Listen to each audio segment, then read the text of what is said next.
We have a very special guest in studio today. He is a firefighter, paramedic in St. Louis County, and the founder of Break the Stigma, Inc., the great and powerful Mike Long. Welcome to the show. Welcome, sir. Thanks for having me. Thanks for joining us. Yeah, man. Well, we met you over the weekend at the CrossFit Achieve Break the Stigma half marathon, and we got to talking, and I was like, man, you fit all of the criteria for the show. So just really happy to have you in here, man. Yeah, no, I appreciate the opportunity. It's always great to get out and talk about what we do and what's going on in life. Yeah. So, I mean, I guess let's just get right into it. I mean, what is Break the Stigma? So when we started Break the Stigma, we're going on a little over 2 years now. We started initially as financial assistance for first responders to get mental health care, whether that be locally or going across the country to an inpatient facility.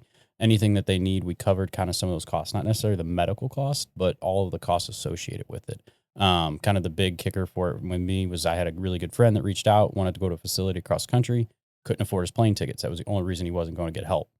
So I paid for him with my credit card and I said, go get it done. So that's kind of where we founded it from, was that financial assistance, taking all those things away from the excuses, because first responders are great at making excuses about getting help for themselves. So like we've had another case where we've gotten people's grass cut, their house clean, take care of dogs, daycare, whatever it is that they can come up with an excuse. We have financial set aside for that. And then from there, we've kind of built from that. We have our own resource directory with our own clinicians and doctors that work with us on referral basis that we can usually get first responders in within 48 hours to seeing a clinician. It's not that one you call the office, they tell you 6 months, we might be able to see you. It's 48 hours, we'll probably be able to get you in. Or at most, we have some that, it's a week out. And then again, we have partnerships with all those offices to where very bare minimal cost out of pocket for a first responder to go see a clinician locally here. And then in January, we actually launched our own education program where we go around the region. We teach in firehouses, ambulance bases, whoever will have us. We do large scale, kind of just invite everybody in a region, have a host facility, and then myself and our clinicians go in and do like a 2-hour talk on basically preventative and proactive care for your mental health. Obviously, with being the name Break the Stigma, there's a huge stigma in first responders where we'll just let it go and go Be a and tough go. guy. Yeah, that alpha personality and not being able to say you need help. We're real good at helping everybody else, just not ourselves. So, and that's kind of where Break the Stigma came from too, is my own crisis scenario. It was almost 13 years in the service throughout fire and EMS, going back and forth, was doing great, thought I was healthy. About December of 2022, things started to really go downhill. We just had our first kid in September, was going through a transition into a new job, kind of just doing different things. Life took the best of me, and ended up going into a crisis, went into a pretty deep crisis, a lot of substance abuse, rage, just terrible, terrible months of trying to get out of it with local help. That finding people that knew how to deal with what we had to bring to the table was very difficult. Led to a suicide attempt, luckily was unsuccessful. Finally got the right help and came back, and kind of my mission's always been like, I was the guinea pig for it, so nobody else has to go through it. If I can save one life over the next 30, 40 years of my life doing this, that's my goal. So, thanks for sharing that with us and starting this. I mean, I know for myself, obviously I'm not going through and seeing a lot of the traumatic things that you guys are seeing, but I mean, therapy's changed my life for the best. I've been in it now. Yeah, right. A little over 4 years now. So 2021, August of 21 is when I started, and I go every 2 weeks, and it's and actually the guy that referred me to this therapist that I go to he's with, it's a firefighter, EMT, police officer with the pair. Oh, nice. Yep. Yeah. So yeah, it's great. I highly recommend all that to people, especially even if you don't think you're going through something. It's just nice to have someone to have those conversations with that you can't really, it's not really easy to have those conversations with your friends. Yeah. So that's why I always tell people in our conferences and stuff, we're like, well, I don't need therapy. I'm like, it's not about the therapy aspect. It's having somebody third party, unbiased, has no idea whose fault is what and what you're dealing with. You go in there and just let it all out. And what I love, like my therapists and the ones we vet and the clinicians we use, is they're really good at, like, you go in, you're like, oh, here's all the things going. My wife's doing this, my kids are that, and the work's doing this, my chief's that. And it's like, well, no, this is you. This is your problem. You're in the center of all this. Yeah. And, they're really good at pulling it in, of playing that, we like to play that blame game of our issues. Our issues are someone else's issues. And they're always really good at, I always say once a year, just go in and let it all out. Let somebody tell you, like, hey, this is something you need to work on, Mhm. not what they need to work on. But That's a you problem, not Yeah, a they problem. exactly. Yeah, I think it ultimately comes back to you. How you interpret and handle things. So, but I mean, so you're witnessing fragility and morality every single day with what you do. How does that change your sense of what really matters in life? I think that's a loaded question for a lot of first responders because we become so numb to what is important in life. Like I know I'm just as guilty, and I can probably speak for most first responders that like have kids. You know, your kid falls down, we look at them and say, "Get it up, you're fine, it's great." You know, you're not bleeding, it's not missing, you're fine. But you know, the normal person that doesn't go pull people out of cars or out of burning buildings or deal with the things we do, or you know, go straight panic with their kids getting hurt or another person getting hurt. We just become so numb to what really is an issue to where our threshold of what we consider an issue is so high, and it's difficult to keep that to a minimum. But I would say it's difficult response. I mean, for me, my career was my importance. Like I would pick work over anything. And then I had a family, became very important. But then after my crisis was when I realized, like, and I hate to say it out loud, but you know, you're just another number at a job. Like they'll replace you as soon as you're Right. gone. And then, you know, my family dealing with what they had to deal with through all mine, and then coming back, I'm like, man, they're the only ones that got me through it. My daughter was pretty much the only reason my suicide attempt was unsuccessful. You know, I had a picture of her and her footprints on my arm, and just kept me out from finishing the job. And it's like, wow, that became top priority because whether I stay a first responder or whatever I decide to do for the rest of my life, they'll always be there. So I think that's it takes a drastic change in our lives to get us to that point to realize what is actually important. Oh, absolutely.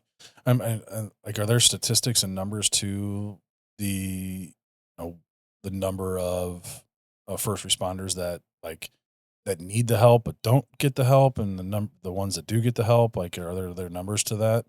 So there are, it's difficult to track. Right. There's a lot of different organizations working on that right now. It's not something that's been tracked up until Right, 'cause recent times. I'm sure so much of it goes unreported. Yeah. you And know? most of the time, Well, and this is all relative. Like the health side of things, like the mental side, is all still relatively new within the last, really honestly, since I feel like COVID. yeah, that's when it really took a change to where people were like really focusing and seeing, you know, we all seen the issues, but we just, you know, I always tell people it's like the elephant in the room that you just ignore until it's standing on your chest. And then all of a sudden, all you want to do is get rid of it. But now it's like we're slowly starting to transition into an aspect of like, hey, let's just get the elephant out of the room or make it a little smaller. But yeah, the statistics out there, they're hard to find like solid data because the way I look at it, and you know, they'll put numbers out, percentages, you know, anywhere from 10 to 50% of first responders deal with some sort of mental health issue, you know, whether it be depression, anxiety, or PTSD or whatever they, you know, come up with. But out of that study, you send that to 10,000 first responders. I can tell you, just on my opinion, probably 50 to 60% of those are probably lying. Because if you sent me a questionnaire before I went through everything I went through, 100% I'd have been like, oh, no, I'm great. Yeah, this is great. Yep. Nope. No issues. No Well, issues. you don't want no any issues. like red flags going Right. off, like Well, like you Is get laid off. Is he mentally stable enough to go running into a burning building and save us? Yeah. Like, Right. And that's a lot of the concerns that we do with talking to first responders and going through all this is, you know, that's the first question. And it was the first question I was asking too, is like, so am I going to lose my job? Like, this is my livelihood. Like, Right. it doesn't just pay my bills. Like, first responders are a weird breed of like, that's our identity. Like, somebody's like, hey, well, you know, hey, I'm Mike. I'm a firefighter. Right. Like, it means nothing to anyone else, but like, that is who we are. Yeah, and you're proud of it. For yeah. Sure. You So- should be. I mean, that's Of like course. what you guys do is incredible. And you guys are the ones running into the burning buildings when everybody else is running away. Yeah. You know? And we're the weird individuals. We got a lot of us that'll, you know, they say we're just, well, yeah, we're running in your heroes. You're like, no, we get excited when we get to go inside. Yeah. Like we see smoke from the engine house we're pulling out. We're all like, okay, let's go. Yep. Yeah. It's time. Mm. You know, we have this weird, like when it comes to adrenaline, we go straight towards it versus away from it. But no, I think that's the hardest part first responders deal with is that, because that's the first question you ask is like, oh man, if this shows up on a medical document or my chief starts questioning me, you know, and they say I'm not fit for duty anymore. Well, fire service is a real cross country's pretty tight knit when it comes to, so you get flagged, you're done. Like there's no Getting a job at another place. we're pretty much like high school girls gossiping around, you know, like you screw up in St. Louis, they'll know in California in a day. Really? Man. That's tough. That's unfortunate that's, I mean, because when you're going through all that, is there a psych eval that you guys have to go through? So the initial hiring process for most departments is there's a psych eval built into it. But like I said, and that was what was an amazing experience going out to Maryland. The facility I went to was like their clinicians were 100% trained in our attitudes and our mentalities because we're all really good at just talking around. I mean, that's what we do for a living. Go to strangers' houses and talk to them and try and figure out what's going on. So we're really good at talking around subjects and getting people to admit. So we'll go to, I'm just as guilty as the rest. I'd go to therapists and they'd start asking questions and I'd be able to feed them the biggest line of BS. And they'd be like, oh yeah, you're great. Yeah. And like, okay, sweet. Here's your paper. Go to work. Right. And it's not like there's all of us are walking around with the, loaded pistol in our trucks or anything like that. But there's those deep seated issues that are there. And it's like, we're really good at just, to us, we ignore them so long and come numb to them that we don't even know they're there until they come out full force. Wow. Well, the firefighters that I know are very good at drinking alcohol. So yeah, that is, I've been sober, a little over 2.5 years now. Congratulations. That's awesome. Yeah. I never was a big drinker. But I will tell you, that's a firehouse and first responder thing. Cops, police, EMS, doesn't matter. Like we used to get off work 8 a.m. in the morning after a whole night of running calls and be like, all right, what bar's open at 8 a.m.? Let's go get a drink and then we'll go home. Yeah. Or, you go to a, firefighter meeting of some kind. It's gotta be free booze or they won't show up, and I partook in it. And I fully agree with people still drinking. But for me, I realized quickly that was not my, I have an addictive personality and it wasn't the way to go for me. But yeah, the substance use in the first responders is. And it makes sense too. I mean, it's a way for them to kind of numb themselves from what it is that they're going through, but they're really just kicking the can down the road and not really addressing the issue head on. Yeah, no, 100%. And that was something I dealt with. And when I was drinking throughout my crisis was like, a couple drinks here and there would take the edge off. The anxiety would go down. I'd feel a little better. And then, after a few weeks of doing that couple drinks wasn't doing it anymore. So now it's, now it's a few more. And then it's like, oh, you go to these doctors and here's some prescriptions, here's a benzo, here's some. Then you're like, oh, I can drink and take some benzos and I feel even better. Right. And then it's a vicious cycle of numbing and numbing and numbing. And then it's just. Well, by that time too, your overall health, I mean, you're physically losing your ability to function and things like that. I mean, it's just a very slippery slope. It is. And it's a dangerous game for the individual. And then, like I got taken off my truck whenever I was going through my stuff after about a month of going back and forth. And, that was a huge hit to me. It was like, they told me I wasn't fit for duty anymore. But now looking back, I'm like, I wasn't. Like I was mentally, and that's the weird part. We trained so long for this and it becomes such of our identity. Like and I talk about it now because I do meetings with chief officers and stuff talking about how they can take care of their guys better and how they can take care of their staff. And it's like the worst thing you can do is take us out of the firehouse, when you're talking the firefighter aspect. Because for me, like that was the only sense of normal I had anymore. The 4 days I was off work, life was crazy and I couldn't control it. When I came to work, it's like I knew what my job was. Structure. That structure was there, and it was weird. Like your mentality can be completely screwed, but when those tones go off and it's time to go somewhere, you just snap into a mentality and you're like, all right, it's time to work. Yeah. You shut down all that other thought. You get your job done, then you come back and go back to where you were. So, well, you think they'd keep you on and just limited roles and because it's that camaraderie, that's that being there around those guys. And again, I mean, having that support staff, you may not be able to really talk to them about what you're feeling, but you can at least be around them and have that camaraderie. I forgot who it was, Jason, that was on here talking about one of the biggest issues with people when they, with depression and coming out of, like I witnessed it with guys with baseball, but like also with the military is they lose that team aspect and they're all on their own. I mean, you see that with guys coming out of baseball that don't make it and they lose that locker room feel and that team aspect and they're by themselves and they spiral. And they just don't know who they are anymore. Well, that was I 100% agree because that was, through my endeavor, it was, isolation was huge. Even looking back now, I seen it even in the engine house. I was avoiding my crews just because I didn't want to talk because I knew what would come out. But man, I tell these guys all the time when I'm doing conferences and talks and stuff is like, hey, like I can sit here and talk all day. My clinicians can tell you everything you need to know, but I think more work gets done at the kitchen table at a firehouse than anywhere else in this country. Like we will literally break down the world's problems and then jump into our own all around the dinner table, just having a conversation. And it's amazing how deep those conversations will get. But like my crew probably knows more about me than my wife does.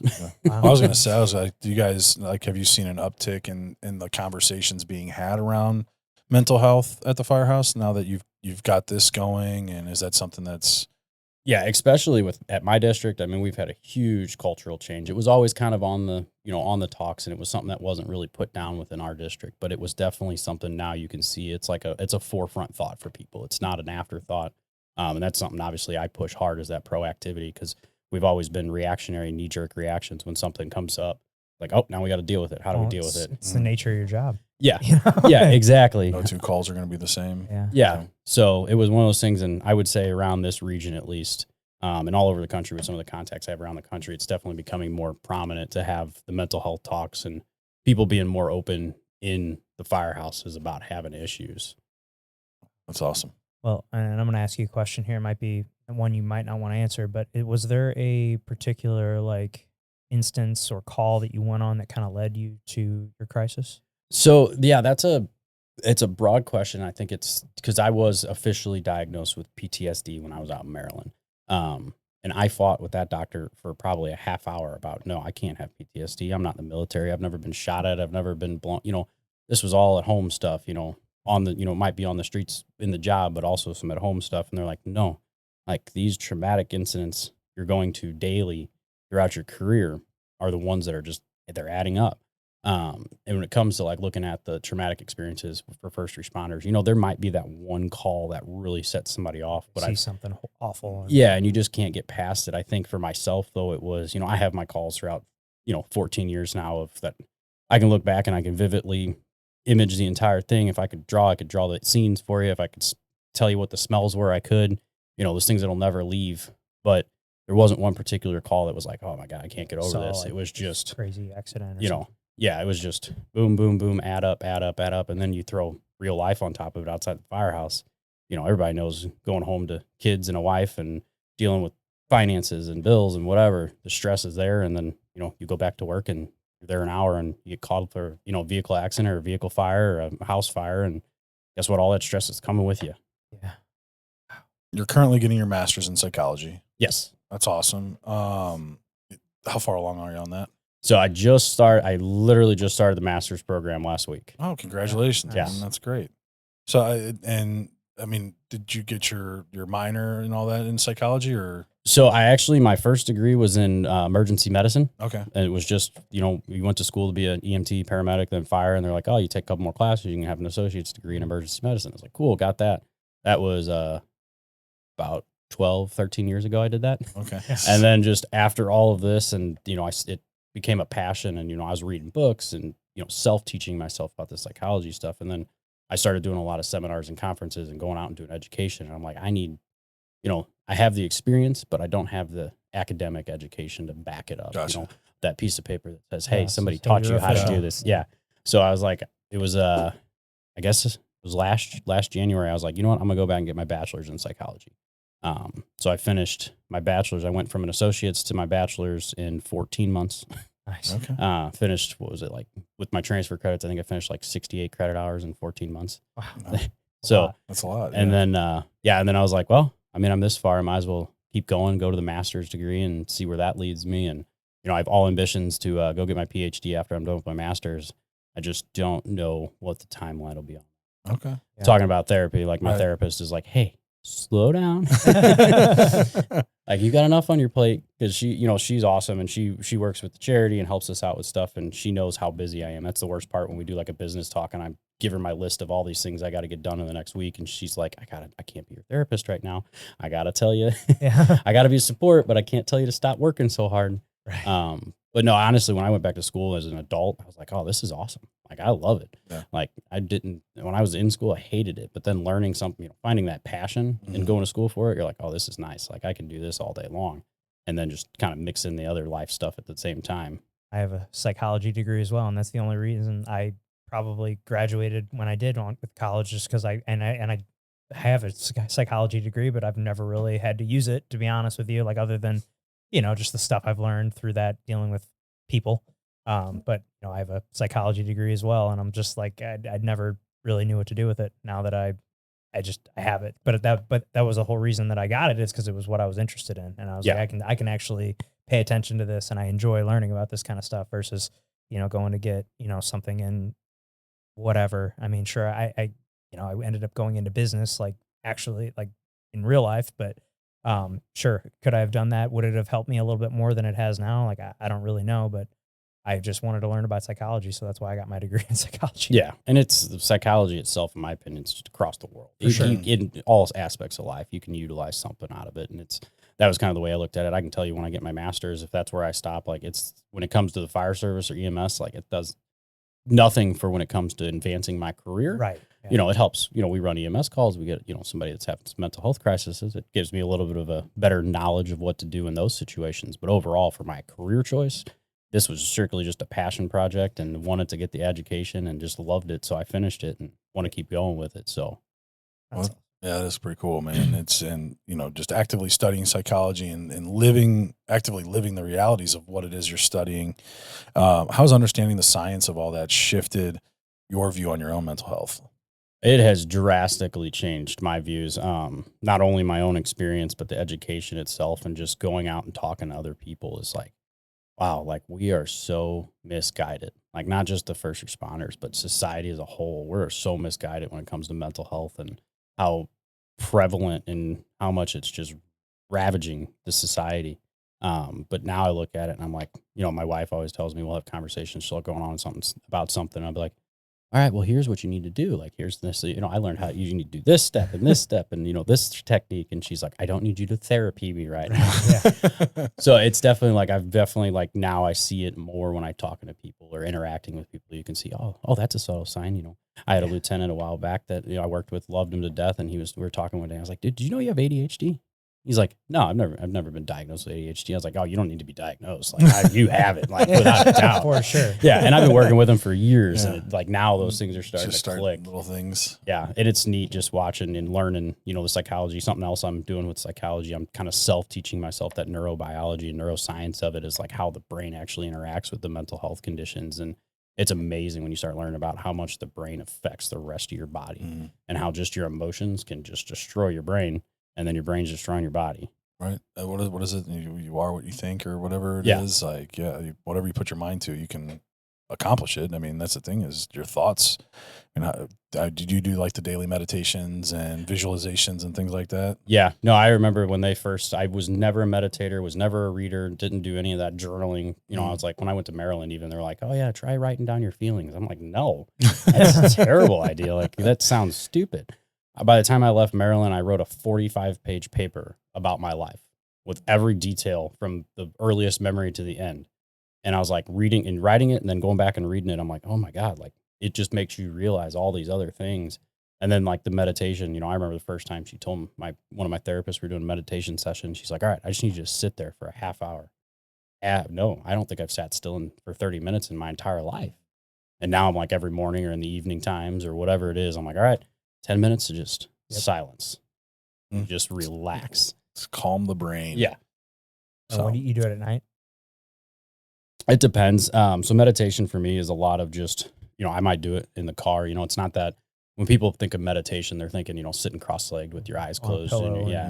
Like, no, for me, like I'll throw on a guided meditation while I'm driving and just listen to them tell me how to breathe and things like that. So, rough day doing meetings after meetings or something, or, I just got off duty, I'm heading home and I know I'm getting ready to walk into a 2-year-old and a 3-year-old screaming and crying. My wife's had them for 48 hours and she's going to walk in and say, it's your turn.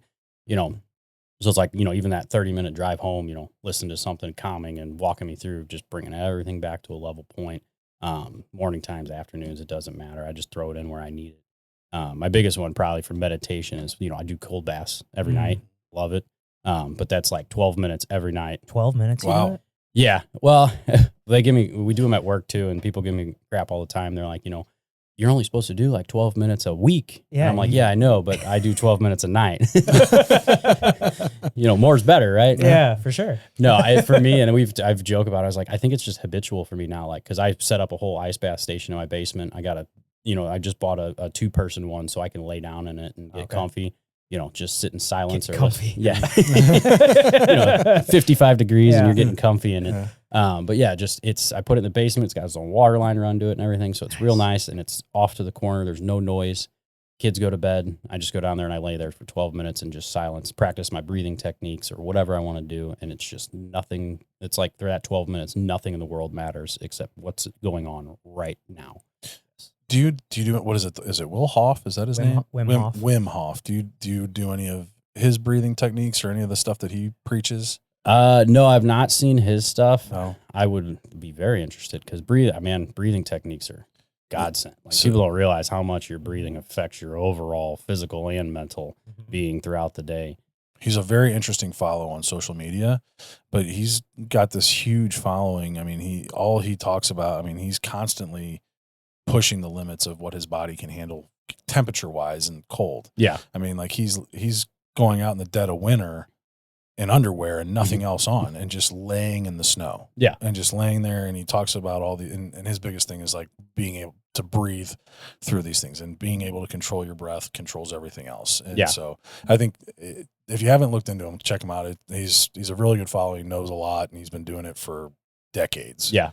So that's been huge because like some of the techniques Lindsay from CrossFit, CrossFit Achieve, she's owns the empowerment spot up in Ladue, and she's got some breathing techniques in her presentations and stuff. And it was funny because she did one time, and I was like, she sells it. It's like, oh, the Navy SEALs do this and all this, and it helps keep you calm throughout. And I started thinking about the box breathing. Yeah, that's what I do. Yeah. And so I kind of made my own variations because I can't leave anything alone. I got to change it and make it better or worse or whatever. But and then I started doing all that, and then I started really thinking about it. Like, oh, the Navy SEALs do this to keep calm, and like I remember the academy for the fire service, and they teach you how to do breathing to make your air last longer if you're trapped or whatever in a fire. You only got so many minutes of air. Right. And I'm like, oh, this is the same thing they've been teaching me for 14 years. I never put that aspect to real life. Really? And now it's like, now I'm sitting here finding new ways to breathe. It's like, I thought it was just one way. You just breathe in, you breathe out. That's it. Yeah. No, there's a little bit more to it. Yeah. Which is crazy. The box breathing, like anytime I feel like really stressed, I'll just same. I just have to like give myself like 10 to 15 like box breaths, and it like completely changes my mood. That's something it was like, I've talked to my wife about doing. She's not real into any of that kind of stuff. And, I'm like, hey, calm down. Most people think it's crazy until they do it. And then once you do it, it's like, because especially after a workout, or if like I'm really gassed after a workout, that's when I'll sit there and I'll do the box breathing to help bring my heart rate back down and get my breathing back in sync. And for those that don't know, box breathing, it's breathing in for a set period of time, holding it for a set period of time. So like say 5 seconds, breathe in for 5 seconds, hold it for 5 seconds, breathe out for 5 seconds, hold it for 5 seconds, and then breathe back in. And yeah, that's kind of the tempo. I usually do the 5 seconds. That's usually what I go at. And it's amazing how quickly it can reset the heart rate and get you back in track on breathing and just kind of calm you down. Oh yeah. It's awesome. Yeah. And that's the biggest thing is just, that's what, even like I still suffer with some anxiety and stuff. And it's like, even when I can start feeling that creeping up, it's like focusing on the breathing. Even if it's not a technique, I've learned that if I just think about breathing, it takes my mind off of everything else that was bothering me because I'm so focused on my breathing. So that anxiety starts to come down, whether I'm doing appropriate techniques or not. Right. It's still something to take your mind into the present. Right. You're focusing on the here and now and how you're feeling. A big one I do, especially in the ice bath, because believe me, it helps with doing 12 minutes in the ice bath. I don't know how you do 12 minutes, man. It's crazy.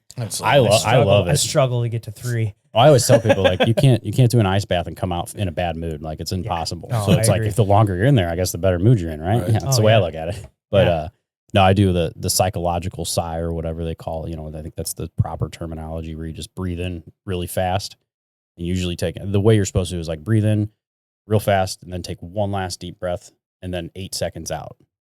And what it actually does is manipulates your HRV for your heart rate. Okay.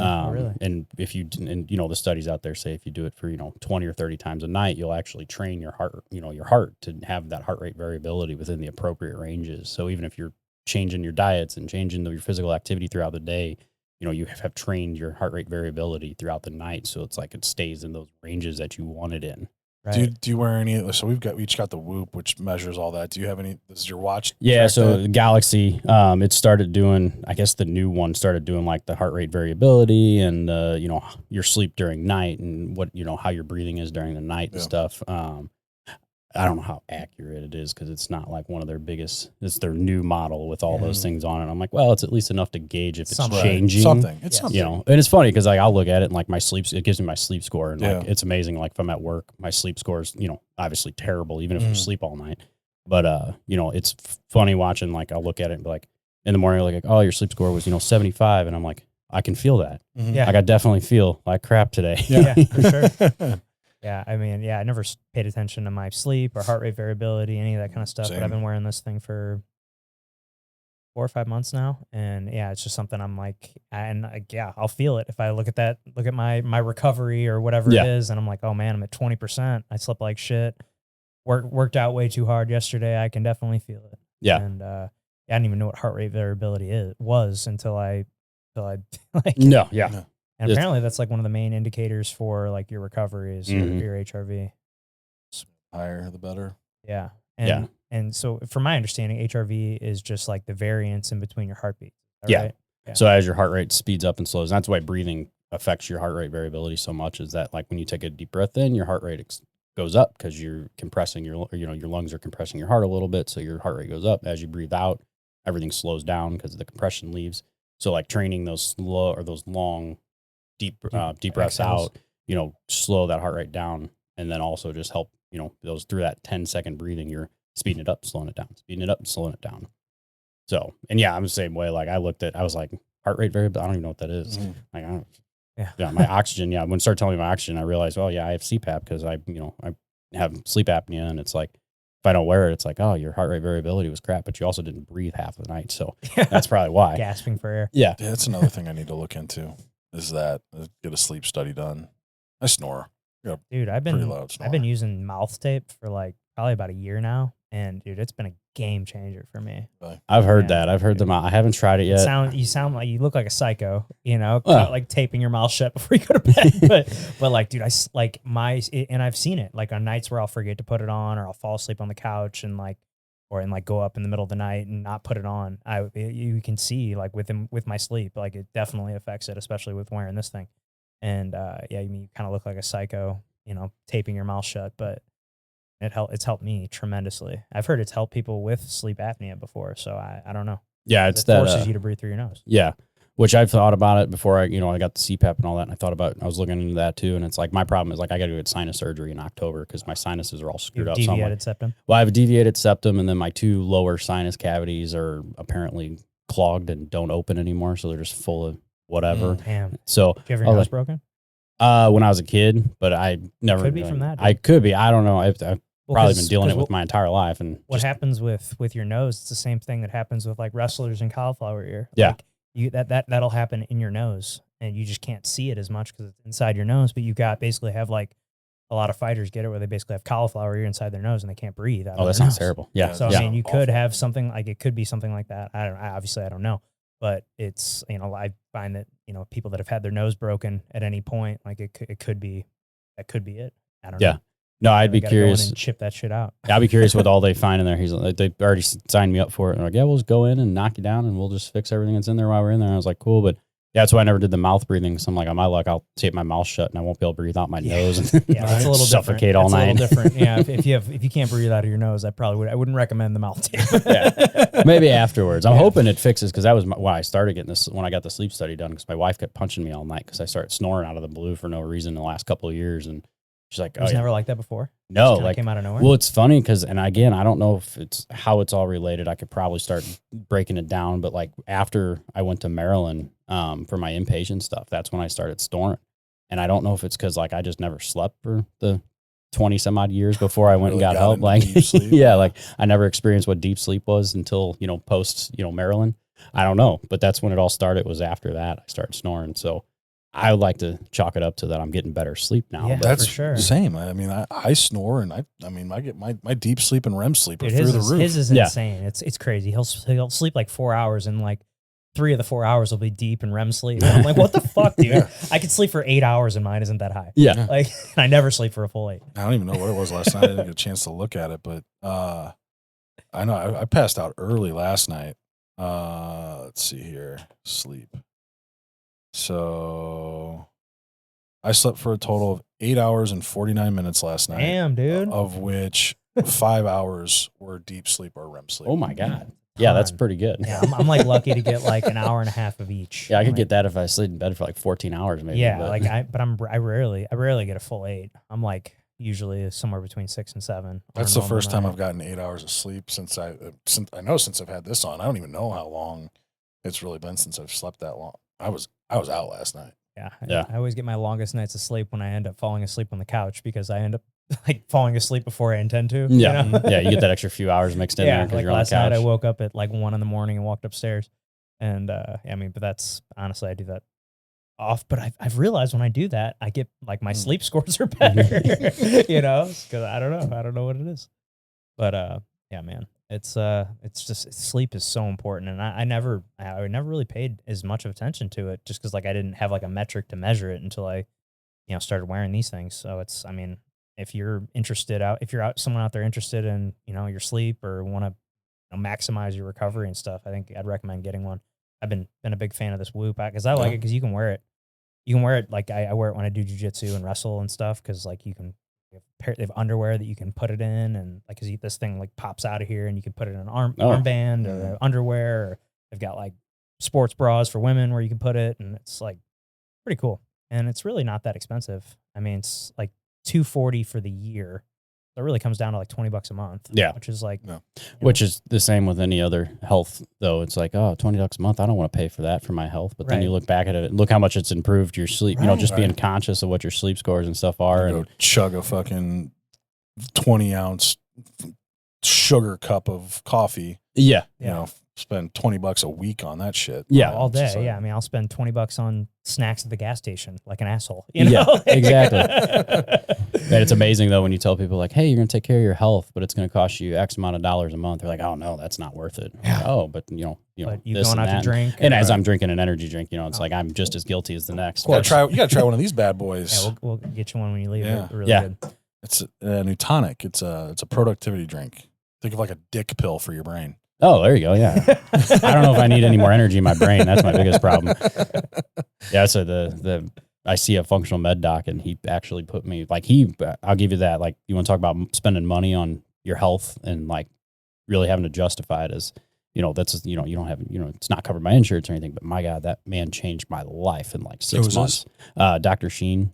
Sheen Vein and functional medicine. And what is he? He's functional medicine. Functional medicine. Yeah. He does all kinds. He does. He actually started my hormone replacement therapy too. He does a really neat system where it's actually oral testosterone versus injections. Yeah, we do the injections. Yeah, I've been on injections for years, and then I started seeing him about 6 months ago, and he started changing a bunch of stuff.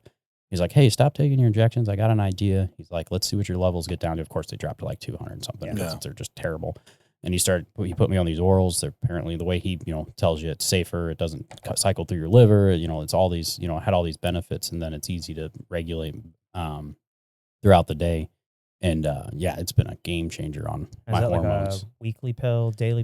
So you take it twice a day. That's the difficult part. It's twice a day. Take it twice a day. Yeah. So you take it twice a day, but the way he looks at it, like the way he explains it, like it raises your baseline to like your normal. And instead of like when you do injections, you have the big spike and then you start to slowly dwindle off until your next injection, where this is, your baseline's here and it's just, you're basically just cycling that baseline all the time. You're not having big spikes and drops. And you're taking it every 12 hours essentially or whatever, or twice a day. Twice a day. So you take it, like I take it first thing out of the morning and then usually after lunch sometime because he wants you to have it because it's short acting. So it's out of your system within like, I think 3 or 4 hours or something like that. It starts to have its decline. So, but your testosterone is supposed to drop at night for your sleep because if it's too high, your sleep will be interrupted. So it actually drops you to that appropriate level throughout the night to where you actually get better sleep. So no, it's been a game changer, but he's done all kinds of other things too, where it's like just inflammation and all these random supplements over the counter. Okay. Man, I could go through, I'm trying to think of all the ones I got. L-citrulline, which is just an over the counter amino and things like that. And he's like, he's like, oh yeah, try this, try that. And real strict plan that he wanted me to do. And it's like, I went from sleeping all night and drinking a pot of coffee in the morning and energy drink in the afternoon. It's like I have 1 cup of coffee in the morning, and that's probably my 3rd energy drink in like 4 months. Oh, wow. Oh, wow. Yeah, and I only drank it because I knew I was coming in here and I needed some extra Yeah, energy. I want to be ready to go. I get it. Yeah. Yeah. I'm an energy drink addict, bro. Yeah, we burn through these things. You know, they don't call it an energy drink; they call it a productivity drink. But yeah, we buy cases of these every other week. Yeah. Yeah, we're constantly burning through these things. But I mean, this they're not a ton of caffeine in them. There's only 120 milligrams per one, so it's really not like, you know. but it's like got L-theanine in there, so like Yep. to help. 400 milligrams of L-theanine. Yeah. Which is a shitload. Yeah, that was he's like some of those things he put me on, and it's literally just basic stuff over the counter, other than like the big one that he, like, I suggested it, he went on, and I would suggest it for anyone with ADHD. Like, I won't take Adderall or any of those, because it's like, well, obviously I have an addictive personality. Yeah, essentially. I was on it for a while and I loved it, but it was not meant for me. But he switched me over to the methylene blue. I don't know if you've done any research into that. I've heard a lot about it, and I keep talking about, like, I need to buy some and try it. But yeah, man, game changer. Really? For having like what I consider some pretty severe ADHD when it comes to like the hyperactivity side. Like, my brain's always firing on a million cylinders. I got 4,000 thoughts at any given point in time. Like, I remember the first day I did it, I just put the dropper in my coffee in the morning, drank my coffee. And I remember sitting on the couch, like, I didn't have anything to do that day, and I was sitting on the couch and I'm like, it's quiet. What is this? Where are all the thoughts? Like, I haven't had this in my entire life. Not like just being able to focus in on one thought. And you can get that over the counter? Yeah, like, I literally, now there's like the, I've seen the chews, right? I mean, it's one of those things that became a marketing thing for people, and they're like, oh, everybody's got a different version of it. I literally he told me look for one that's, you know, pharmaceutical grade and 99% proof or whatever it was, and I literally buy it on Amazon. Yeah. So, and it's you buy like the liquid? Yeah, I do the liquid, and I just do a dropper full in my coffee in the morning. Okay. But I like, again, one of the things I changed, like, I don't drink my coffee for the first 90 minutes I'm awake. Just to help with the brain, you know, the receptors in your brain, not starting too fast. But yeah, it's just do that with my cup of coffee. I do 12 drops. I think the dose is like 20, but I still take some psychiatric meds for, you know, obvious reasons. So, but they don't mix well. So I just cut the dose in half. We played with it a little bit and found a really good dose that works well for the ADHD without affecting the serotonin levels at all. So nice. There you go. Does it taste? Have a taste to it? Not that I mean, if you mix it with coffee, I don't think you can really mix much with coffee and give it a taste. So, right. That's true. Yeah. And I like black coffee, so Yeah, me too. Same. The bolder, the darker, the better. But yeah, so yeah, it probably masks it pretty good. Yeah, there's a lot of people that just do it, you know, just straight dropper into their mouth, and I'm I've like, my seen that. teeth would turn blue, and I know that's what I'll see people like on Instagram or something like post a picture of their mouth's like blue for, it's got to be for like hours. Yeah, you just ate like a blue slushy or something. Well, I'll tell you, like, I've dropped a cup on my driveway before in my coffee, and it stained my driveway. So I don't know if you'd really want to just put it straight in your mouth. I mean, apparently your body digests it really well, but like, I'm not going to want to be like, oh yeah, I'm just going to go straight dropper to the mouth. My teeth would be blue for the rest of my life. Because I've heard that's what they like originally were like using to dye blue jeans or something. Yeah, so it is. It's just a fabric dye, and they found medical uses for it. So it became like a medical. Well, that's how everything is. Yeah, They're like, oh, we're going to try for this. Oh, it doesn't work for that. Let's do it with this. And that's everything in the medical field started as something completely different. And then they're like, oh, it'll work for this. But it's yeah, like the guy who made LSD apparently like did it so he was trying to like communicate with dolphins. Yeah. And then it turned into being like a fucking psychedelic. Yeah. I mean, one of the greatest inventions just come from just a random thought, and like, I'm going to try and do this for that, and look what I found. Right. I mean, look at Viagra. That was a blood pressure medicine. Now look. Now look at it. It's got a really good blood pressure down below. Yeah, guys. Yeah. Lots of pressure. Yeah. I mean, it's so crazy how things like that'll just happen where, you know, it wasn't the intended use, but it ends up being something completely different. Well, you're talking about psychedelics. Like, we've talked about this a lot on the show, but like, look what's come from shrooms. Yeah. Mushrooms. Yeah. So that's a whole another can of worms that lots of people like to open, and it's not a huge talked about thing, which it is, but not on the large scale of like the psychedelics and the magic mushrooms and the ibogaine and things like that. And man, have you experimented with any of that stuff? I have not. The only thing I did that was kind of an experiment for myself was the ketamine drips to try that. It was a very unique experience. Yeah. Did you try that in Maryland, or was that No. So Maryland, I guess that was another trial one I tried. So there's something, and I highly suggest anyone with any sort of PTSD for this is the SBG shot. It's a stellar gangling block. It sounds brutal, but they go in through the front of your neck and they shoot your spinal cord where your parasympathetic and sympathetic nervous system are. They shoot it with lidocaine, and it basically just resets your fight or flight. So Really? oh man, game changer. But it was amazing for when I did it. It was like my anxiety levels were through the roof. Like I would walk around. That's how I tell people how quick it affects your, just your physical health too. Is like when I went and did the shot, like they do your vitals obviously before they do it. My blood pressure was like 180 over 100. That was normal. That was normal. And I was 160 pounds, and I wasn't in the best health whatsoever. But 180 over 100 shouldn't have been where I was sitting. Resting heart rate was over 100. They did this shot, gave me like 2 minutes, sat me up, did it again. My blood pressure was like 110 over 60, and my heart rate was in the 50s. No shit. Yeah, that quick. Yeah, within minutes. Wow. And then just from that point on, like it was like the anxiety was just gone. Was that just like a one-time thing? So it's completely trial based. Like it's not something that's covered by insurance. Sure. They actually started the trials within the military, and then realized first responders could really benefit from it too. So they started moving trials into the first responder world. And it's a little pricey, but man, it's worth it. And it was like they say like there's an 80% chance you'll never have to go get it again. But there is a chance. For the most people, for 80% of people, it's a one-time thing. Yeah, which it's for me. If I had to go every 2 years and do it, I'd pay for it. Like it was 100% worth it. Like, and the best way somebody described it out in Maryland, the director out there described the best way is like when you have real bad PTSD or any sort of anxiety, like you're just imagine your body's a car and you're stuck in fifth gear doing 180 miles an hour. You can't ever slow down. You're just stuck there. This just takes you back to first gear, lets you slow down, lets you get used, get back to real life. And you can actually, that was kind of where it changed the game for me, was like being out there. It was like 2 weeks in, I did this and no more anxiety. I could go focus on my treatments. Like I could go focus on my counseling and my groups and things like that. Whereas before, like I'm sitting there going, I can't be here. I gotta go. I can't do this. Like it. And then you just like, you can relax and actually focus on what's going on. Never heard of that. What's it called again? Stellar gangling block. Gangling. Wow. SGB is what people call it. SBG shot. SBG. Yeah, I've never heard of that. That's crazy. Yeah. Wow. Yeah, that one was a big one. Ketamine was a interesting road. What was that like? It's different. Like it feels like you're super drunk without like any of the negative side effects. And there's a little bit of hallucination in there too. Like the biggest hallucination I had was like I was in this, because they put you in the one I did, they sit you in a room, it's dark, there's like little lamps and like there's just music, you play music things, and it's pretty much just you and your thoughts.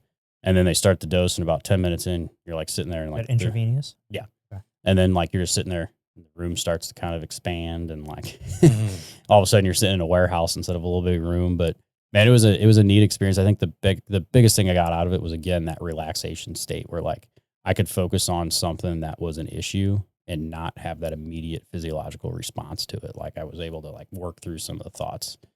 Now, say I did have the second one, I had a little bit of an incident during it where it threw me into a tizzy and like went back into, no K-hole. That's a whole different ballgame. But no, I had I had my phone on me and got a phone call, and it threw me back into like a memory from before, and it was like I went into a full-fledged panic, and then you're like pretty much drunk, so I'm like trying to run out of the room, falling all over the place, and I'm like, oh, this isn't good. But other than that, it was a great experience. But I actually just talked to a medical doctor that we work with here and there, and she was actually saying that they're not finding it's beneficial for PTSD, that our brains are basically so traumatized that it actually has no neuroplasticity factors to it when it comes to those neural pathways. Ketamine? Yeah. Okay. So I was like, oh, that's interesting. I was like, I tried it. I'm a guinea. I like trying things like, I tried mental health before everybody else had to. Yeah. But no, that's like, I try to see these different treatments out there, and I'm like, oh, let's go give it a shot. That way, because if I'm going to tell somebody to go do something, I'm going to tell you what it's like before I tell you to do it. Yeah, it's like the last guy we had on here. He was a raider, Army raider, or Marine raider. Marine raider, yeah. So very high in the special forces, and he was just talking about the same thing. He's going to go on. He's going to do an ayahuasca. Yeah. And so, he's like, well, I'm not going to speak to it because I just know that I've got friends that have done it that have had major success with it. Yeah. So, I've heard a lot of really good things from it. And again, this is just my opinions, of course, but like until they can market it and monetize it, it won't come to the United States. But Man, I've heard people, especially military, that comes back with real bad PTSD. They go down there and they're basically cured. Yeah, my cousin has a retreat down in Costa Rica that Yeah. she does all that stuff at. Yeah, I've heard Costa Rica is the place to go. Yeah. I actually know somebody that went down to the Costa Peru, Rica. I've heard as well. Yeah, somebody went to Costa Rica. I don't know where they went in Costa Rica, but did it, and they said it was an amazing experience. So, yeah, we've had my buddy Nick on. He's a big advocate. He's, it's kind of his whole thing, but it kind of changed his life. He had he was dealing with a lot of mental health problems, and then he ended up going to do that, and it really kind of put his life in a completely different spot. yeah, I'd be super interested. I don't think like I'm quite there anymore to where I'd be like, oh, Yeah, that's what I need. But like during my crisis, 100% would have been like, oh yeah, that would have been, honestly, I'd probably agree to that quicker than I would agree to go to an inpatient facility. Yeah. Like, oh yeah, I'll go somewhere in a different country and let them inject me full of drugs. Yeah. I'll go to sit in the woods and drink this nasty potion. Yeah. Or whatever it is. See Jesus. Yeah, that's fine. That sounds way better than going to get locked up in a building for 30 days, Yeah. which not what Maryland, I will give Maryland the credit. It is like, we called it basically Boy Scouts for the crazies. Because it was like at an old campground, like they had, you had your own, bunk houses and stuff. You stayed with people, and there's, we had bonfires every night, and it was on like 11 acres. So you got to go roam the property and stuff. When they're telling me, oh, you're going to go to this inpatient facility, I'm thinking straight jacket and like on a floor in a hospital, something for a month. Yeah. No, that's not what it is. So it made it real nice. Yeah. It's just like you guys went Boy Scout camp. Yeah. Yeah. That's it. And it's just we were all real crazy when we got there. Most of us were better when we left. So that's always a good thing. Now, how many people go to a retreat like that? Or go to a facility like that? So there's the bed. I think they have 64 beds out there. And pretty much when I was there, and from what I can keep up with, it's full all the time. And there's a waiting list all the time. And basically their waiting list is just, you get triaged on the phone with their triage staff. And like, if you're like severe crisis, like they'll get you in right away. And if you're, something they think can wait a week or two, they'll wait till the next bed opens. But it's definitely, it's full 24/7. I don't think they ever have an empty bed. Wow. Which is something that, speaks volumes to what they're doing. Yeah, no, they're doing an amazing job. You're there for 30 days? 33 days total is what I ended up being out there. Super neat experience. I would actually, like, if I had 33 days to just give up, I'd go back just for the peace of mind. And like, I will tell you, like, one of the greatest things that came out of it too, that I broke the habit as soon as I came back, was like, you can't have your phone except for an hour every couple of days. Man, that was great. Not worrying about what was going on my phone, or not caring what social media had to say, or who, I'd call my wife and talk to my kid, and that was about the most I used my phone for. Like, you'd get it for an hour and we'd talk for like a half hour and be like, I'm done here. You can have it back now. Like, I don't need it anymore. Like, and now it's like I got two of them I carry around with me now. Right. Yeah. The phones, man. It's, it's just, they kind of run our lives. Especially in our industries, it's constant. It's, it's something that's always going. And I feel like the only times I can like legitimately relax are like after like 9 PM, just because that's kind of when I have my phone set to like do not disturb. It's automatically going to shut to 9 AM. And I've like made this rule. I'm not responding to things after 9 PM unless it's like a friend or an absolute emergency or something like. But like that's been an adjustment for me. And like, even just having those extra couple hours, because there's times years ago where I'd be responding. No matter when they would text me or call me, I'm answering, I'm responding. But I think putting some limits and some limitations on it for myself has been a game changer for me. But still, it's a lot of time, a lot of hours in the day where we're kind of connected to people. Yeah, that's mine. It's the same way. If one's not ringing, the other one is. And then, I've got emails and texts coming in on both phones for same networks. And it's like, sometimes I just want to throw them out the window and be like, I'm done for today. Like, I'm done. I know. It's like sometimes I just want to like go put my phone in a drawer and not look at it. And it's like, but then I'm like afraid what I'm going to come back to and tomorrow. Yeah. Even because, normally we're recording on Wednesdays and we're doing 2 on Wednesdays. It's nice having those 2 hour-and-a-half sessions where you're just shutting down. But then like, as soon as we get done recording, you pull that up and it's like, oh, I've got 100 emails. Yeah. I'm behind for 10 days somehow. And I've only been off the phone for an hour. Right. Yes. Yeah. It's just like, but now we're switching and doing, we're splitting it up. For the first year and a half we were doing this, we were doing every Wednesday. So we'd basically block off like 3-4 hours where we'd be doing these podcasts. And now we're like, all right, let's break it up a little bit, just because like our Wednesday would get. Well, we would go back to back. So we would go from 11 to 12:30 and then 1 to 2:30. So really we had a very short break in there. Then we switched it up to 10 to 11:30, took a break, 1 to 2:30. Now we're switching up Yeah, days. I just think Yeah. the days, it's just, it's just the whole, you basically kind of lose the Wednesday every week is Yeah. how it Yeah. was for us. Yeah.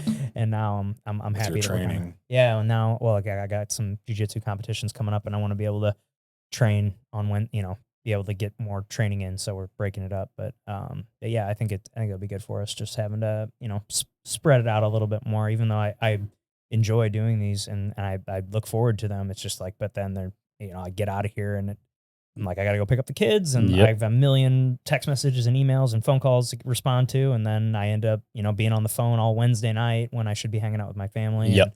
And I just don't want to do that because we really only get a couple hours with our kids every day. Yeah, I get guilty of that too. And my wife points it out and I notice it too, is like, I'll start working when I'm at home and it's like, all right, I got to turn this off. Like you only get so many, like you said, you only get so many hours in a day with your kids, and whether they're driving you nuts or you want to shut the door and go disappear, like you still only get that time with them for that short period of time. And right. I try to make it to where like 4 or 5 o'clock, like I'm no more. I'm not good at it. I'm still learning. Yep. I know. But that 4 or 5 o'clock, I try to turn it off, at least turn work off. And then like, again, that's the phone at night, like before sleep. Like I usually play my game. I got a game I've been playing for like 2 years. I'm like ranked in the world because I've been playing it so long. What game? It's called Top Heroes. Okay. Yeah, I don't know. It was literally, I look back, it gave me my memories from when I started playing the other day, and it was like, oh, you started on Christmas Eve. Well, I worked last Christmas Eve, so I was probably just looking for a game to play while we were at the firehouse, and I've been playing it for almost 2 years now. But I usually play that game, do all my daily things, because the reset time for like your days is at 9 p.m. So at 9 p.m. I play my game, and then I put it down at like 9:30, and then I'll read until I pass out.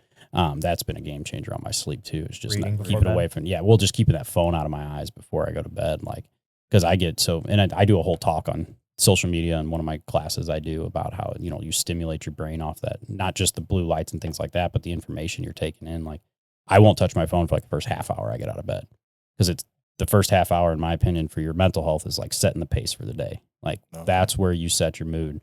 And like how many people you pull up social media, you get on Facebook or something, and you read up something and you're like, oh, this is stupid. And you start reading the comments and all of a sudden you're yelling at your phone because people are being stupid or saying dumb stuff and you don't agree with an article or something. And that also goes back to like what it is that you're following on social media. Yeah. Because like, most of the stuff I have was, I went through and scrubbed mine clean of a lot of shit. And now pretty much everybody I follow is some sort of like mental health, relationships, working out, like all like influencers like that. So like I can see changes from what I was following to what I am now and how that's changed my mental outlook. But even still, like I try and stay off of it as long as I can.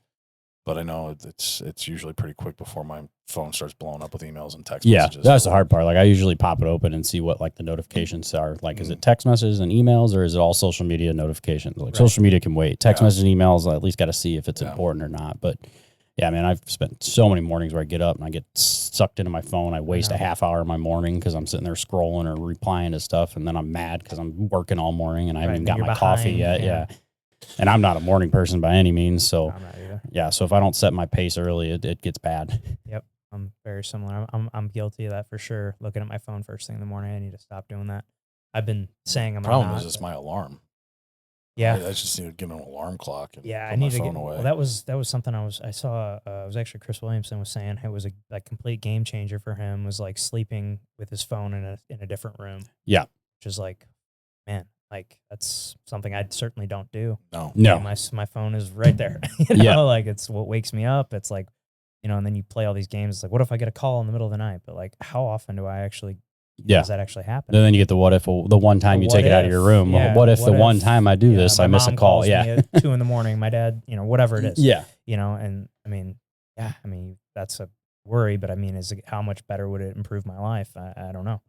But he said it was like an automatic, like 10% increase of quality of life is what he said, which I'm like, I don't know about that. But that it seems a little dramatic, but I think I'd be worth giving it a shot. I don't know. Yeah. Mine's going to keeping my alarm clock. So, but speaking of family, what is that like being a firefighter and then having your wife and kids at home? How's that?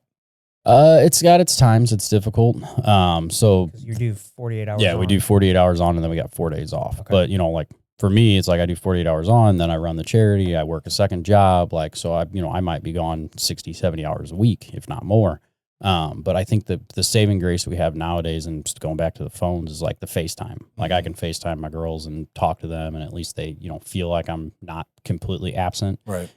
My oldest will sit there on the phone. She won't even talk to me. She'll go play or, watch TV or something while she's on the phone, and I'm just staring at her face doing whatever she's doing, but she like feels like I'm there. Yeah. So it makes, it's that comfortability of being able to know that I'm still around and that I can talk to her. Plus, as she calls me, it's like, where's the fire truck? And I got to show her the fire truck. Yeah.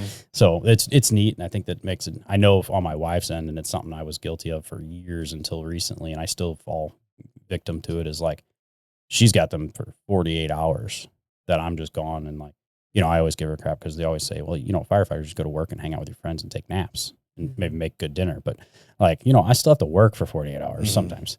But, she's got the kids and dealing with life and dealing with everything else for that 48 hours. And I got to come home and be like, oh, no, I'm tired. I don't want to deal with this. So, but, it's finding that time to be able to transition, back into the home life of like, okay, I'm still a dad, even if I'm tired and grumpy. Like, and that's sometimes I'm just like, hey, I need 10 minutes. Like, let me go change my clothes. Let me, do something to wind down. And then, then I'll play dad for, the rest of the day and you can take a break. But it does get difficult. You miss things like holidays and birthdays and things like that. But the good thing is like fire is a pretty big family. Like if you got something, like I got somebody working for me on Halloween for just a few hours. So I go take girls trick or treating. Like cool. Just offered to, I asked them like, oh yeah, it's fine. They don't have kids. They're not worried about being home for Halloween to hand out candy. So like, right. Oh yeah, go be with your kids for a few hours. Just come back when you're done. So it's like, we help each other out. So that's awesome. Yeah. Like when I was with Rock Community, I was still young, didn't have kids. And like, I worked Christmas every year for all the guys that had kids. Like you go be with your kids. Like I'll do Christmas in January. I don't care. Right. Like it makes no difference to me. Right. Now that I got kids, I'm like hoping different. Those guys that don't have kids are banking on the same mentality. So, but yeah, no, it does make it difficult for you to be able to kind of stay in the picture of those 48 hours. And my girls are very much daddy's girls. Like my wife gives me crap all the time. How old are they? 3 and 2. Okay. So how far apart? 13 and a half months. I've got 15 months. It's and 2 boys, but it's awesome. Yeah. So let me tell you, once they get older, we're in the thick of it right now, brother. Yeah. Once you get them both out of diapers and both walking and all of that stuff, because they're best friends now. Yeah, and that's what everybody says. And it's funny, we were just talking about this the other day at work because we have a guy that's getting ready to have his first kid, and I was like, oh, you should have 2 right next to each other. It's great. Oh yeah, enjoy every minute of it. Like especially those first 3 years, because that's what I've experienced. You'll love it, I promise. Yeah, every minute of it. Every second of it. Oh yeah, but it is nice because like there's times where like the older one will be getting out of a phase, and then the younger one will start moving into that phase, and it's like, well, I didn't get a break from it, but at least I know what to do. Yes. Right, exactly. Hopefully I can do the same things. Yeah, she's going to respond too. to. They're getting out of diapers and all that at the same time. It's just like you're like, all right, I'm done. Like I don't have a massive break, or like you get used to having one out of them, and then I got another one now. Yeah. Now I'm coming right back through it. Like, I mean, I don't know any different because they're 15 months apart. But yeah, I mean, yes. When they were little, it was tougher, but now that they're, 6 and 7, pretty much, like, it's great. Yeah, we can see now, even at 2 and 3, having personalities and stuff. They're definitely they'll have their times where they get at each other, but most of the time, like they're holding hands and running around the house or playing with each other. They occupy each other, and it's pretty neat to watch. But again, there's times where like they're both just like they're toddlers, so it's like you got 2 full-fledged toddlers. Well, our oldest is 3. The neighbor calls her a 3-nager, which I agree with 100% because the attitude came out of nowhere. It's like watching my wife as a midget. Watching those 2 go at it's hilarious. So, because it's literally like watching the same person argue each other. Like, all right, break it up. I'll watch it for a little bit because it is pretty entertaining. And then our youngest is just she's a world of her own. Like she doesn't care about anything. She's zero fear, zero anything. That's like how just mine is. Yep. She just does whatever she wants, and she'll get hurt and cry for 15 seconds, and then want to know where her snack's at. Like, yeah. Sounds like a second-born. Yeah, my I would say very similar to my your daughters sound just like my sons. The first one, he's a total 3-nager. I mean, he argues with he's very particular. He always wants everything done in a certain way. Like before he goes to bed, he's got to put all the toys on the counter, and they all have to be facing like this, like the same direction. My youngest, he just started walking a couple months ago, and starting to like babble some words and stuff, but man, he's just reckless, just walking bruise. Yeah. And I mean, but it's funny, like you're starting to, like, I saw it this morning, like they're starting to fight with each other. Like, you know, like, cause one of them took a toy from the other one. And then it's like, he's old enough to now he's like actually like chasing him and reacting and like, versus instead of just laying on the floor and crying, now he's like chasing after him, yelling at him. And it's like, get them boxing gloves. yep. Oh man, our two went at it the other day in the driveway. All the neighbors, we all congregate to one. We all got kids around the same age. We all congregate to one driveway. And the other day, they were just sitting there. I don't remember what they were fighting over, but the two of them just started pushing each other and were really going at it. And I think the neighbors watched me like, you gonna do something? And I'm like, no, I'm gonna see who asserts dominance early. Let's let this play out. Yeah. If it gets too bad, I'll break it up. But let them, you know, Daisy's got to show her, our youngest has got to show her, show that she's going to be the dominant one. Cause I don't have to let them figure it out. I know who's going to be the dominant one. Yeah. I've made the joke that I'm going to only teach one of them jujitsu. So Yeah. the one that's nicer to me. Yeah. Yeah. No, our youngest won't even need jujitsu. She'll just be a brute. She's just solid, like just whatever. She's something. Yeah. You got him into like dance or any gymnastics or anything like that? No, not yet. I think because we've talked about, because our oldest likes to dance and whatnot, and so we've talked about doing like a dance or gymnastics. But I think it's like generally once we find out like 5 is when they'll let them start. Which sucks because like our 3-year-old, I know everybody thinks their kids are smart, but man, she has just been like, she was talking before 1, she was doing her ABCs and stuff before she was 2. Like she's just far beyond what I don't know where she came from because it didn't come from me, but she is just far beyond where she should be. And it's like, oh, we need to start getting her into things now. And it's like, well, what's that place that you were taking? Yeah, we take our kids to a place called Kids Strong. It's in up in Creve Coeur. It's really cool. And I was like, I was talking to Gina. I was like, this is such a cool, it's such a cool concept. I just wish that there was a location a little bit closer to our house because we live in South County. I mean, it's like a 25-minute drive, so it's not too bad. But like, man, a place like this in like South County, somewhere off Lindbergh would fucking kill it. But it's kind of like a kid's like CrossFit class / like gymnastics class. They do like public speaking. They do. Like the very first thing they have to do when they get, when they all line up, they have to go shake the coach's hand and say, tell them their name. And then they have to get up on the little podium and they like talk. And then they put them through like these obstacle courses where they'll be like climbing rope or doing monkey bars or like, helping them do all those things, jumping off boxes, balance beams, learn how to somersault, stuff like that. But it's like a little workout kind of like class like that. And we take our 3-year-old there every Sunday and he loves it. It's called Kids Strong. You have to look into that. That sounds super interesting. Really cool. Yeah, I bet. Their whole thing is, I am strong, I am brave, and I can do this. That's like what they say. Like, yeah, I am. Yeah, but it's cool. We've really he's really liked it a lot, and he looks forward to going. So made some friends there, and we just started preschool for my oldest a couple weeks ago. So that's been the newest thing for us, and it's been I mean he's liking it. It was a little hard at first, like he had a hard time kind of like leaving or like dropping him off, but I mean after like the second or third time he was completely fine. He like looks forward to it. Yeah, making some friends, and I just want to be a fly on the wall to see what's going on in those rooms, just to hear the conversations and like, because you don't get a whole lot out of them. Like hey, I was school today. Like, what'd you guys do? And yeah, we read a book about a turtle. I'm like, okay, I know you did more than that. You were there for 4 hours. Like, give me some more, please. Yeah. But it doesn't change. My kids are in kindergarten and first grade. Hey guys, how was school today? Good. Did you guys learn anything exciting? No, not really. I'm like, well, what did you do? Recess was fun. Yeah. Great. Yeah. Cool, guys. Yeah. Oh man, kids are great, man. It's just, you guys gonna have any more?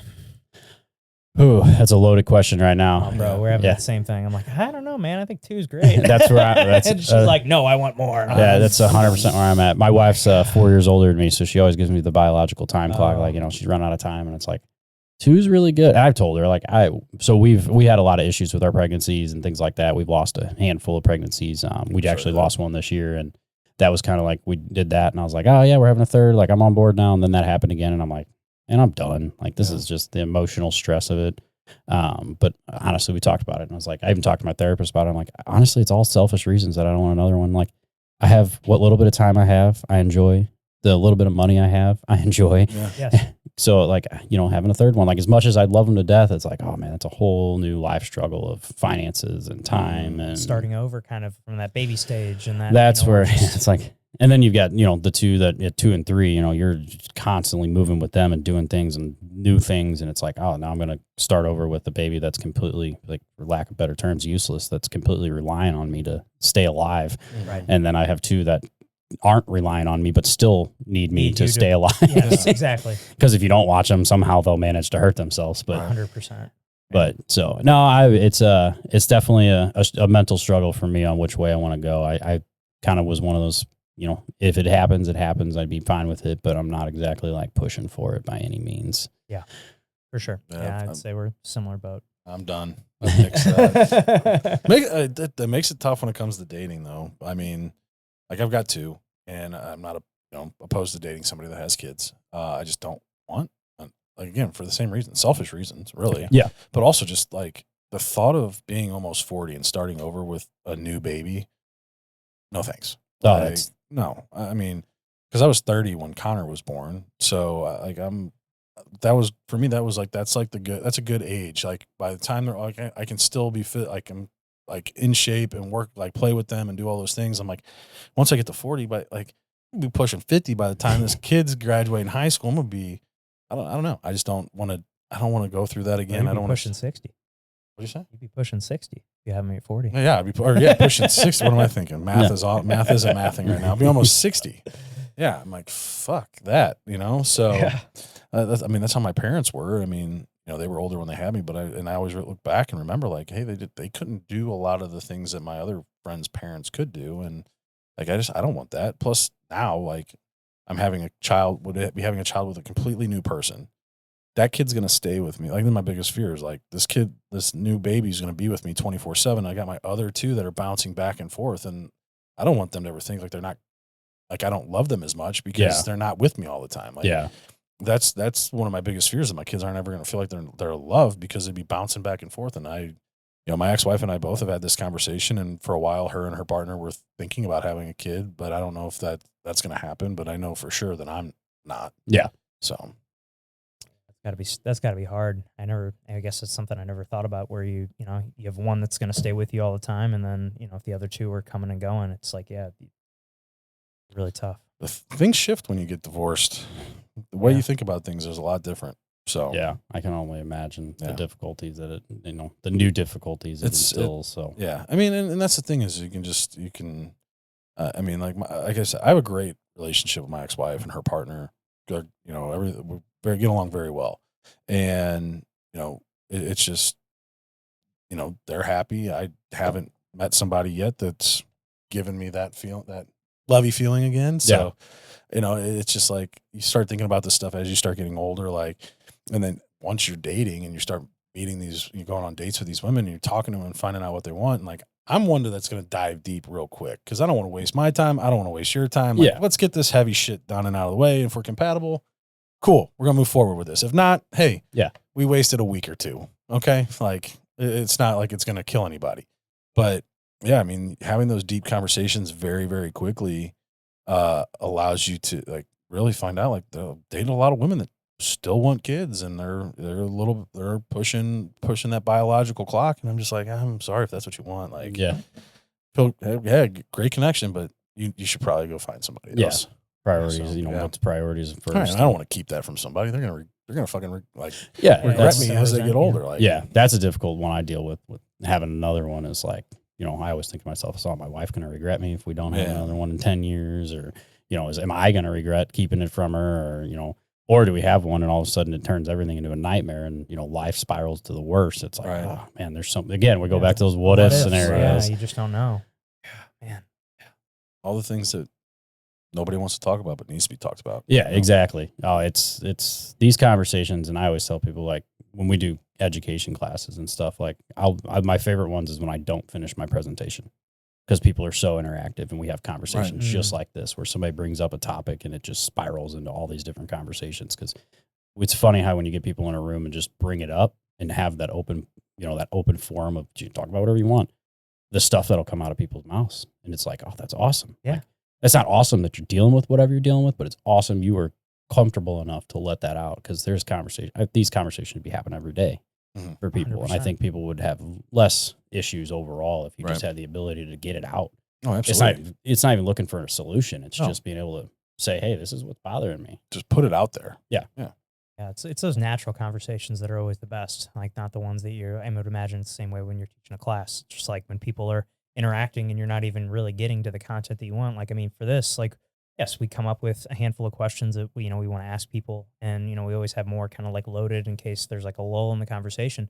But I feel like that's how we know when it was a good episode of the podcast is when we barely ask any of the questions that we had written down, Or the questions just get answered answered Yeah, naturally through the conversation. Yeah, like exactly. I'm like I was just scrolling through flipping here, through and I was this like, I mean, I is- feel like we've gotten. I was like, I could rip off a few more of these questions, but I was like, it's all shit that he's already answered Right. just naturally.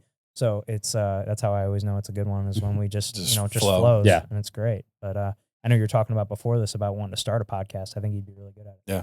I appreciate it. Yeah, it's I mean, I've learned, especially opening to charity. I didn't realize. Well, I did when I started getting into it because I'm, I go head first and full in on everything. So I was reading IRS documents and all kinds of papers and stuff on how to run a nonprofit. But since we've grown, it's like, oh, now I'm endeavoring. Like I never myself, like the first time I ever spoke on a public platform, like on a stage with people staring at me, I'm like, I'm a fireman. I always tell people, like when I teach, all right, just so you guys know, I'm just a dumb fireman that went through some shit, and now I'm here to tell you about it.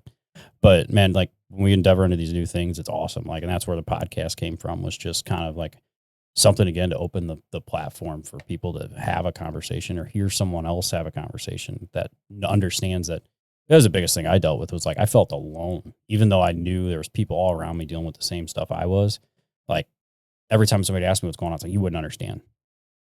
Then I got to Maryland and got to an open conversation, and it's like, holy shit, there's 40 other people here that understand. And they're doing the same shit. Yeah, it's a different story, different state, different city, whatever, But- different circumstance. But at the end of the day, our stories are all the same, and we all ended up in the same place. Right. And it's like I do it now, and when I just do like peer groups and stuff with people, and it's like I learn stuff. Like even in my like I go out to educate people, and I'll learn something by the end of it because I'm like, oh, I never thought of something like that way. So it's like that's where the podcast was like, oh, let's just start getting another. And again, we're big on like with the charity, like we don't charge anything. Like we even like we don't have a staff, we don't have a payroll, we got nothing. Everything's free.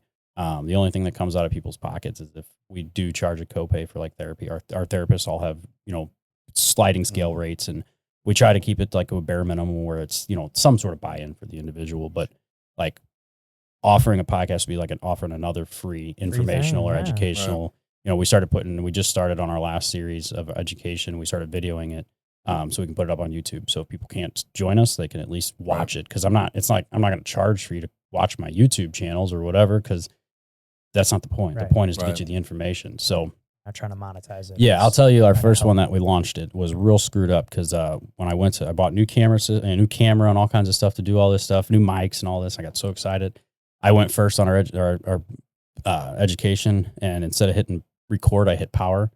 So I missed my whole presentation. Yeah. I got my clinical director that went after me. He did his, and I got his. So Trust we at least me, got something out of it. But we've made that mistake. Oh yeah. Yeah. Yeah. Shit. Was it last Friday? Yeah. Yeah, it was last Friday. Last Friday? We got 30 minutes in because we have to turn on both cameras, and then that thing. I have And one job, Pat's got one job. Yeah. and I forgot. yeah. Yeah, we got 30 minutes in, and I look because obviously you can see the timer, so I always That's look right. over like, how far have we been going? And I look over, we're 30 minutes. I'm like, Pat, like, hey, let's stop this. Let's just restart. Yeah.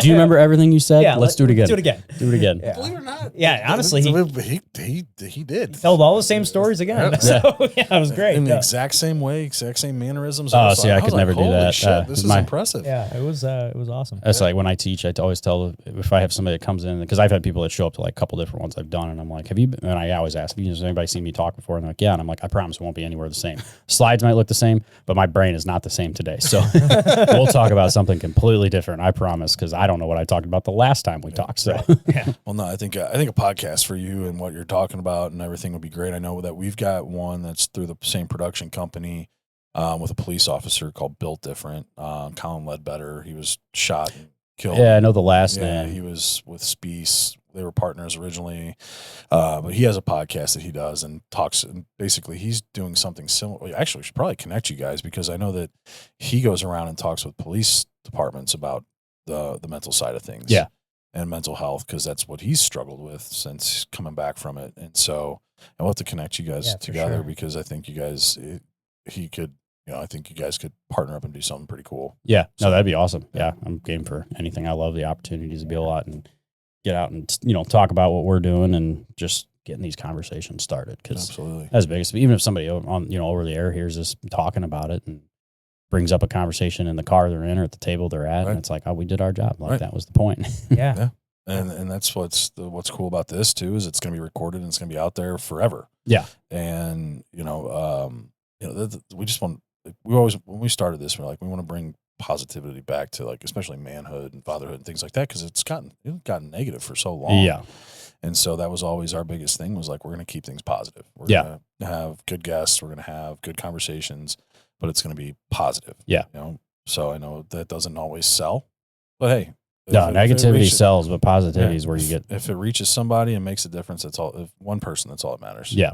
Oh, So- no, I agree 100%. And that's like even the mental health. I mean, I've heard conferences and people talk, and it's like, it's nothing but down, down, down. This is what's wrong with you. This is what's wrong with you. Here's why you're screwing up. Here's this. It's like, well, why don't we teach them how to not get to that point? Let's make it a positive. Like I could have taken, and that's kind of the, not to pat myself on the back or give myself the credit, but like I could have taken that whole terrible scenario I went through and just lived my entire life off the identity of it. And Yeah. I was like, no, I'm not going to do this. Like I want to make a difference now. Right. Like You're going to break the stigma. exactly. Well, Yeah. and that's the thing, is just like for so long. I mean, think about, like, I know my dad did. It was like, oh, just toughen up. Yep. No, we don't have, don't talk about your feelings. Don't talk, like that's the bullshit. That's why our generation, I think, is breaking the stigma, because we got tired of hearing that bullshit. Yeah. We know that that's actually a fucking problem. Yeah. So Oh, I still remember there's calls in my early career that's like you'd be get back and you're still deer in the headlights. Like, what the hell did we just do? And the old captain be like, I don't know. What do you want for dinner? Yeah. Yeah. Don't talk. Well, no. Don't talk about it. Yeah. I'm not your therapist. Like, Right. No, but we deal with your feelings later. Yeah. It's like, oh, okay. Well, I guess I just won't deal with them. Bottle these up and Yeah. We'll just push them down. How deep can I get this? Yeah. Like, yeah. Oh, yep. That's pretty deep. Oh, they're But, boiling back up. Yeah. Ooh, Yeah. we're gonna Just- keep trying, stay just down there. trying to You can keep get a them shot at of bay. whiskey. It'll go away. Yes. Yeah, it'll drown it out. Yeah. Well, the other thing we like to think about with this podcast is it's kind of like a time capsule for us. Yeah. If something were to happen to us, our kids can look back and be like, hey, that's what dad was like at that age and like what he was thinking at that time. I mean, taking that same thought process, your daughters see this in, 15, 20 years. What's one message you would want to leave them? Oh man, just don't do what I did. No, I honestly just that even if I'm not here and just looking at it as I even like something I did a while back, and it was just one of those days I was having a down day, and I actually wrote them letters. So like if anything ever happened to me on the job, like just something for them to have, just to remember me by. And it was like, man, just, I love you. I'll always be by your side. And it's like, just push through life. You're capable of anything. Like it's anyone that tells you, like anyone in society, like you're capable of whatever the hell you want to do. Like, Right. You just got to have the drive and the motivation. And there'll be hundreds of thousands of people telling you can't do it. But I had people telling me I couldn't get through my mental health crisis, and that'll be me the rest of my life. And, I'll be dealing with this for the rest of my life. Guess what? I'm not. Like, it's still there. It's still part of me. But Right. like letting them know that, like, hey, things don't define you. It's just the past. Like, you get past is the past for a reason. Absolutely. Back there. So just grow up and don't make some of the dumb decisions I made. Perfect, man. Well, Mike, this has been great having you in here, man. Is there anything you wanted to chat about that we didn't get to yet? No, I just, kind of the biggest thing is with Break the Stigma is, getting our name out there and getting the message. It's not even about the fundraising and all that. And I like the CFA, I appreciate their fundraiser they just did. That was a huge year end for us. That'll go to, we've already actually started using it. We had contacts in the last couple of days that have utilized some of it already. That's awesome. But it was, just letting people know that, our message is there and that our mission's out there and that people know we're available. Kind of, even if it's just to call and chat, or if they need resources or whatever it is, or want to come to one of our educations, is people knowing that there's someone out there that does care, and there's a whole team behind me that cares, and that we want to break that stigma and we want to make change. And just knowing that those options are available and there's someone that does care and they're not alone. So that's kind of my biggest takeaway that I'd want to add is just, if you're interested in what we're doing or what we have to offer, reach out to us, check out our website, whatever it is, socials. Socials What are those? So website's just breakthestigmainc.com. Takes you straight to our website. It's got all of our information, events, resources, just generic stuff. We got photo galleries and all kinds of stuff. You can look at previous events, watch all our videos. And then socials are just Break the Stigma Inc. And again, I try to keep, I'm not a social media expert by any means, but I try to keep them up to date and keep it going, but not great at it, especially Instagram. I haven't figured that one out yet. But yeah, check all those out. And if you know a first responder, just let them know we're out there. If you're interested, go to our events page on there too. We got some fundraisers coming up. It's how we operate. We're not, I try to keep it as much under fundraising and private donations as possible because that gives us unrestricted funds to an extent. So if somebody, I don't have to play with what money I have and what's available, like what you need is what we're going to help you get. Awesome. Awesome. I love it. Well, we end the show the same way every time. So before we get you out of here, Play a little game. We call it the tombstone game. Here lies Mike. What's it say on your tombstone? He tried. There you go. that's perfect. Perfect. Awesome. Well, thank you to everybody at home who is listening or watching this episode. Please check out Mike's charity if you guys, if anybody out there needs anything, first responders out there need anything. Please click that subscribe button for us if you haven't done so already. That would help us out a ton. Pat and I have a goal to get to 500 subscribers on YouTube before the end of 2025. So help us hit that goal. Share this episode with someone who would enjoy it or get something out of it. Hit that like button as well. Comment what you thought below, and we will see you next time.